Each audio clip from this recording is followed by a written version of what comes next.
ہے آپ صلی اللہ علیہ وسلم کی صدا لوگوں کے کان میں پڑی کہ علی کہاں ہے۔ لوگوں نے آپ صلی اللہ علیہ وسلم سے عرض کی کہ علی رضی اللہ تعالیٰ عنہ کی آنکھوں میں پانی ہے، آنکھیں خراب ہیں۔ آپ صلی اللہ علیہ وسلم نے قاصد بھیج کر حضرت علی رضی اللہ تعالیٰ عنہ کو بلوایا اور اپنا لعاب مبارک سیدنا علی المرتضی شیر خدا رضی اللہ تعالیٰ عنہ کی آنکھ مبارک پر لگایا۔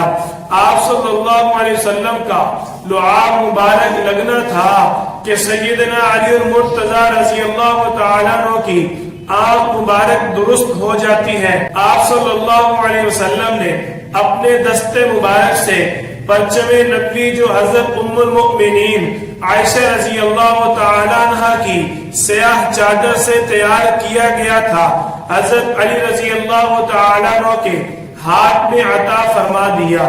آپ صلی اللہ علیہ وسلم نے جب یہ سیدنا علی رضی اللہ تعالیٰ عنہ کو پرچم عطا فرمایا، حضرت علی رضی اللہ تعالیٰ عنہ قلعہ قموس کے پاس پہنچ کر یہودیوں کو سب سے پہلے اسلام کی دعوت دیتے ہیں۔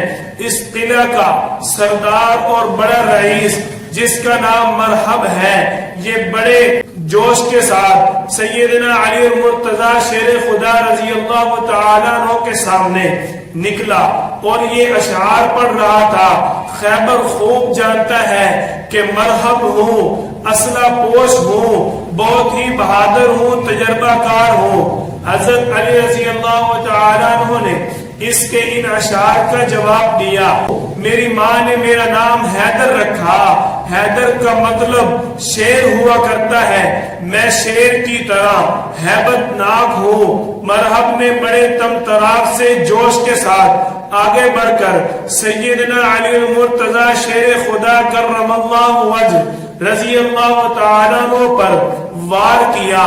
حضرت علی رضی اللہ تعالیٰ عنہ اس وار سے بچتے ہوئے پینترا بدل کر پیچھے ہو جاتے ہیں۔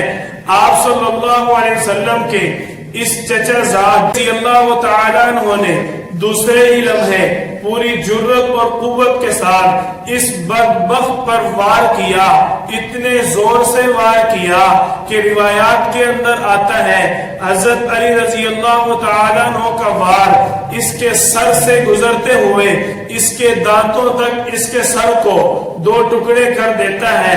حضرت علی رضی اللہ تعالیٰ عنہ نے اس بدبخت کو اپنے پہلے ہی وار میں ڈھیر کر دیا۔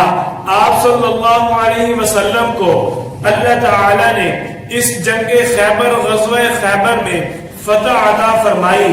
اس جنگ میں مسلمان اور کفار کے درمیان بہت ہی سخت معرکہ پیش آیا۔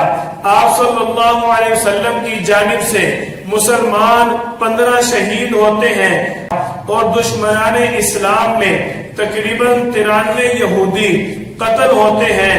آپ صلی اللہ علیہ وسلم کو اللہ تعالیٰ نے جنگ خیبر میں فتح عطا فرمائی۔